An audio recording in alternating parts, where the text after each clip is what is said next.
Di dunia bekerja, di kubur menunggu hasil, di akhirat menerima upah.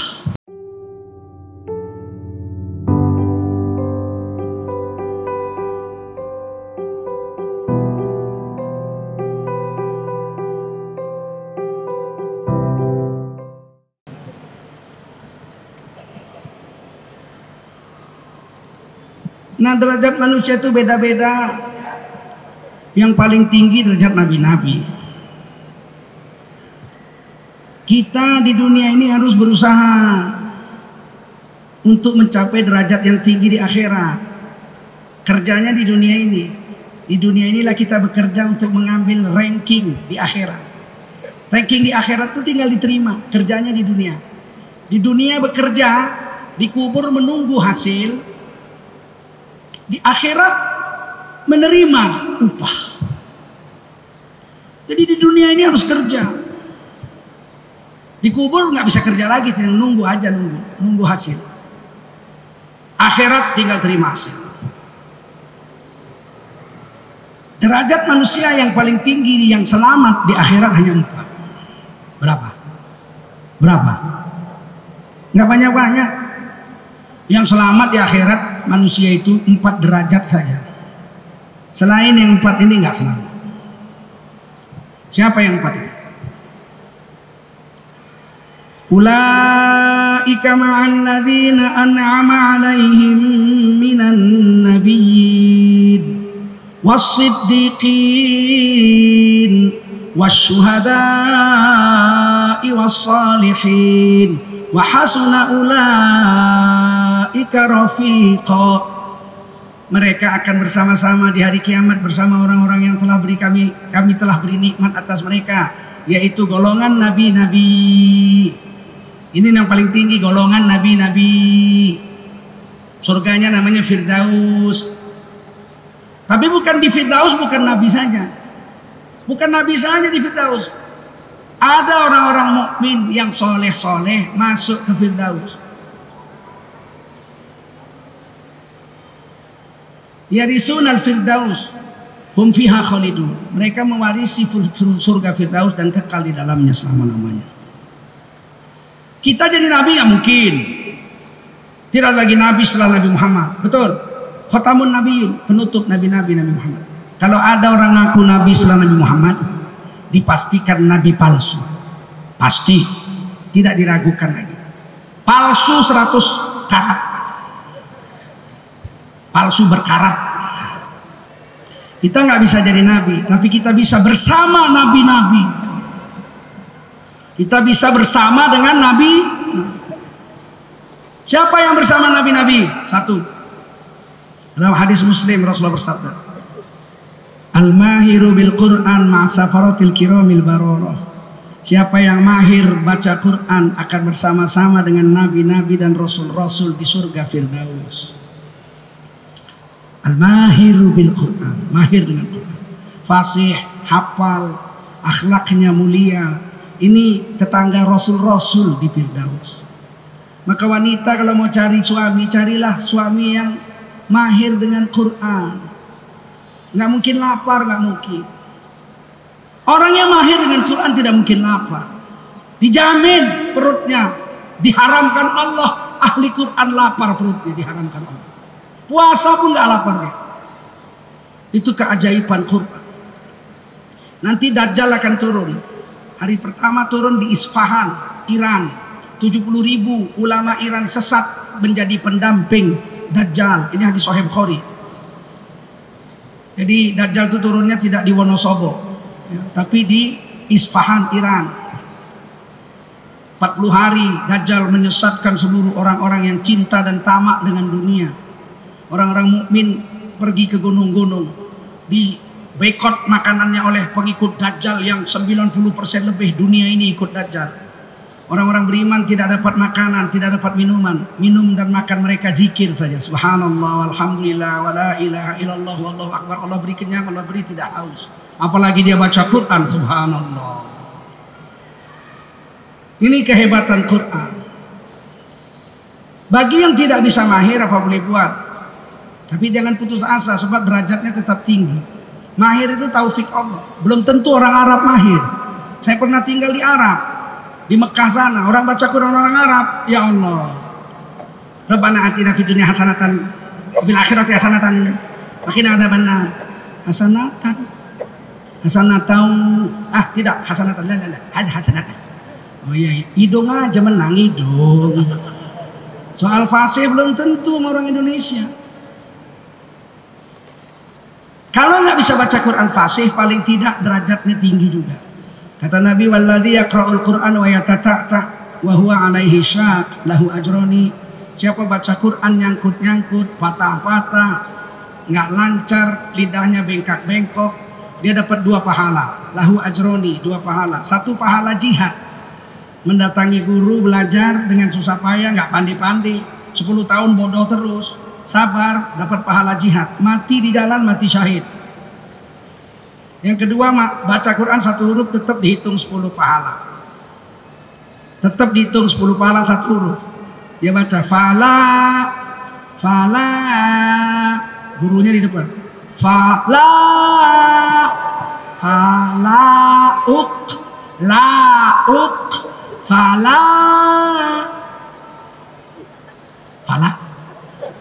Gurunya pingsan, kumat darah tingginya, masuk rumah sakit.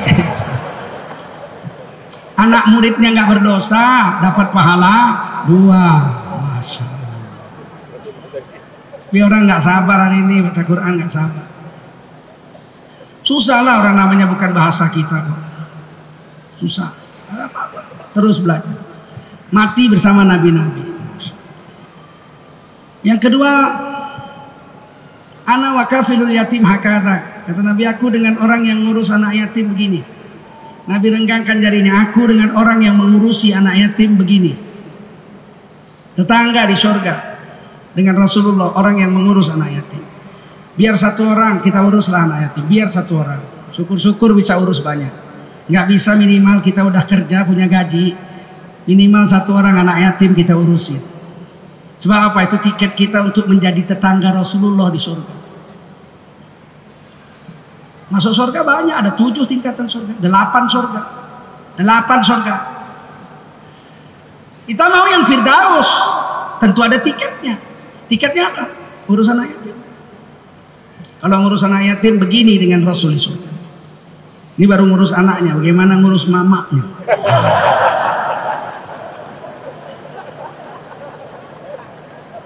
Kalian ketawa aja. Ngurus anak yatim begini dengan Nabi di surga. Bagaimana ngurus mamanya? Bukan mama anak yatim itu, mama kita. Kalau kita urusi anak yatim begini dengan Rasul di surga, kalau ngurus ibu kandung kita begini di surga. Bukan ibunya si yatim ini. Ibunda kita itu tiket masuk surga. Dan surganya bersama nabi-nabi. Bapak kita itu tiket masuk surga. Surganya bersama nabi-nabi. Ridha Allah tergantung pada ridha orang tua. Nah ini kesempatan. Kalau kita punya uang, ibu bapak lah dulu disenangkan. Begitu bekerja, rajin puasa Senin Kemis, agar jangan nikah dulu. Paling tidak khidmat ibu bapak kita dulu. Belum punya rumah dia bikinkan rumah. Belum pergi umroh dia antarkan umroh. Jangan baru kerja masih percobaan aja udah nikah. Terus kawin, terus diambil istrinya semua duitnya. Bapak ibunya cuma dapat surat aja. Ayah, dalam hening sepi ku rindu untuk menuai padi milik kita, tapi kerinduan tinggal hanya kerinduan. Anakmu sekarang banyak menanggung beban, menanggung beban. Gue anak nggak menanggung beban, baru kau nikah, baru kau kerja udah nikah, motor kredit, rumah kredit, mobil kredit, kulkas kredit, istri kredit. Datang istri nggak mau tahu pula, pokoknya kamu suami saya, mana gaji? Setiap tanggal 1 semua suami gajian ditunggu depan pintu gini. Jangan pura-pura lupa. Amplop. Dibuka robek gitu, dihitung pakai ludahnya. Kurang 2 lembar. Stroke lah lakinya ini.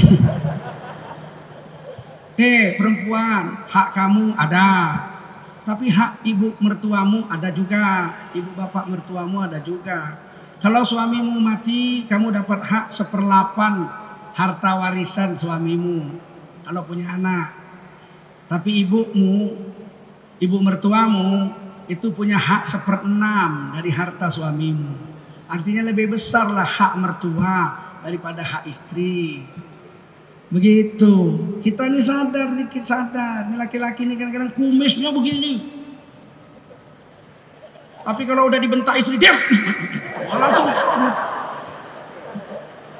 Kita nggak boleh takut sama istri. Istri itu bukan bos kita. Dia diciptakan Allah dari tulang rusuk yang sebelah kiri. Mindila. Artinya dia pendamping kita. Tempat berbagi cerita, tempat berbagi beban, tempat berbagi bahagia. Hunna libasul lakum wa antum libasul lahun. Kamu itu perempuan pakaian istrimu, kami laki-laki ini pakaian kamu. Sama-sama pakaian itu kan harusnya sama-sama bagus lah, sama-sama enak. Ini kalau mau enaknya dia semua gimana orang tua kita laki-laki? Beritahu istrimu. Nah, apa sayang kek apa kok pokoknya panggil yang. Kamu jangan main jerahat. Duit kamu ambil semua, mamaku dapat apa? Harus dibagi. Ya kita aja masih kurang. Lah dulu bapak saya kurang juga, ibu saya kurang juga. Sekarang kita kurang untuk mereka kan nggak apa-apa. Supaya dapat tiket maksud saya. Yang ketiga, anta ma'aman ahbabta yaumal qiyamah, kata Nabi. Kamu akan bersama dengan orang yang kau cintai di hari kiamat. Kalau yang kita cintai itu Rasulullah. Siang malam kita rindu sama Nabi. Mulut kita tidak berhenti berselawat. Seluruh tubuh kita ini wujud sunnah Rasul. Kita akan bersama dengan Rasul di hari kiamat. Jadi Nabi nggak bisa, bersama Nabi bisa. Maka jangan coba-coba menghina sunnah Nabi. Dengan sengaja menghina sunnah Nabi padahal yang dihinanya itu sunnah dan dia tahu itu sunnah, dia murtad dari Islam. Kalau tahu Nabi itu berjenggot dan sunnah Nabi adalah jenggot sunnah Nabi, dia tidak berjenggot, belum tentu berdosa. Tapi kalau menghina jenggot dan dia tahu itu sunnah, bukan berdosa, dia murtad dari Islam. Batal imannya. Kalau dia lihat jenggot, saya tahu itu sunnah Nabi, tapi saya tidak berjenggot, belum tentu berdosa. Tapi kalau ini memang sunnah Nabi ini jenggot, tapi aku kalau lihat jenggot, ingat aku sama kambing. Kambing kau, kambing. Asal orang berjenggot kambing, asal orang berjenggot kambing. Padahal dia tahu sunnah, dia murtad dari Islam. Bukan karena menghina saya berjenggot, tapi karena menghina sunnah Rasulullah SAW. Kadang-kadang sedih. Kita berjenggot dibilang kambing, berjenggot bilang kambing. Untunglah orang-orang soleh nggak membalas. Kalau membalas apa susahnya? Tidak berkumis tapi berjenggot kambing. Ya, kita pun bisa balas. Tidak berjenggot tapi berkumis kucing. Apa payah balasnya? Tidak berjenggot tidak berkumis anjing. Bisa kita balas, tapi kita nggak mau balas. Allah yang balas. Sunnah Nabi itu kecil aja kita amalkan, efeknya besar. Ini pakaian sunnah Nabi. Dzalika khair, ini yang terbaik dari 3 pakaian laki-laki yang ada di Quran. Surah Al-A'raf ayat 26. Pakaian laki-laki itu 3. Yuwari sawatikum, sekedar tutup aurat, celana jojon. Pakai celana jojon, tutup pusar sampai dengkul, sholat Jumat sudah sah, nggak usah pakai baju. Sah nggak? Sah, cuman kan kebangetan banget. Sempat satu Istiqlal nggak ada yang pakai baju semua. Khotibnya juga cuman celana jojon juga. Memang sah, tapi kan agama bukan sekedar sah. Ada kehormatan, ada adab-adab di dalamnya. Yang kedua warisya, paket eksekutif. Kalau orang Melayu pakai teluk belanga, kalau orang Jawa pakai belangkon, pakai sarung, kalau orang Barat pakai jas. Itu pakaian eksekutif, risya. Yang ketiga walibasut taqwa, pakaian takwa. Dzalika khair, yang ini yang paling bagus. Kalau saya pakaian begini kira-kira ada yang ragu saya orang Islam. Saya pakaian begini nih ya, coba serban jenggot, ya kan? Terus saya keliling dari Australia sampai Kanada. Setiap orang jumpa saya, orang yakin nggak saya orang Islam? Ada yang ragu? Ah, jangan-jangan ini pelbegu ada? Nggak, pasti yakin. Nah, itu pakaian terbaik. Dan pakaian terbaik ini ternyata melindungi kita untuk berbuat jahat. Itulah kekuatan sunnah. Kalau saya ganggu perempuan pakai baju begini, dek, perempuan itu marahnya tahu mana? Pak, hormatilah pakaian bapak ini. Nah, tuh, lihat, pakaian itu bermanfaat. Malulah bapak kepada Allah. Pakaian begini sweet-sweet. Kalau mau sweet-sweet, buka baju dulu. Nah, hebat pakaian itu. Itu berarti sunnah Nabi itu punya kekuatan. Paham? Makanya nikmat sekali pakaian begini. Ya, saya sudah dari Australia sampai Kanada, sampai Eropa, sampai Jepang, pakaian begini aja, aman aja. Di Cina saya tahun 2005 keliling seluruh Cina. Setiap orang Cina jumpa saya, beli makanan gratis. Ini itu gratis. Orang seneng aja lihat saya. Hanya, ocama lah, ocama belade ha, ocama belade ha. Aman saya seluruh Cina.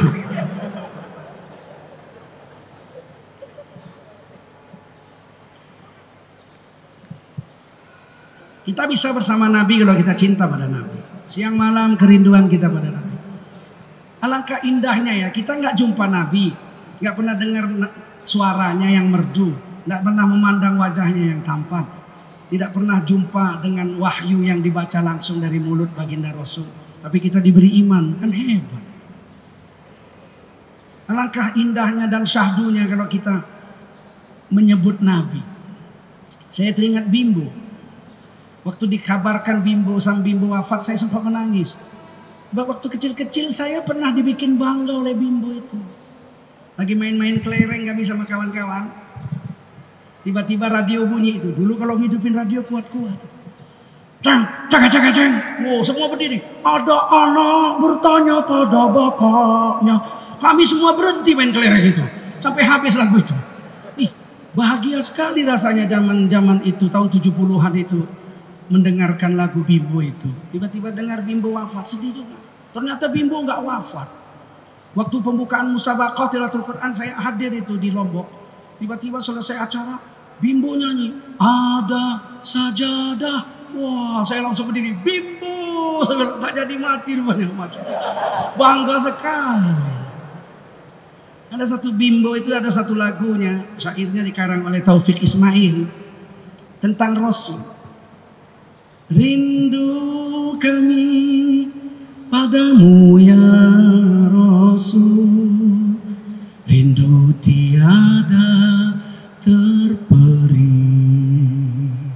Berabad jarak darimu ya Rasul, terasa engkau di sisi. Cinta ikhlasmu pada manusia bagai cahaya surga. Dapatkah kami membalas cintamu secara bersahaja? Rindu kami padamu ya Rasul, rindu tiada terperi.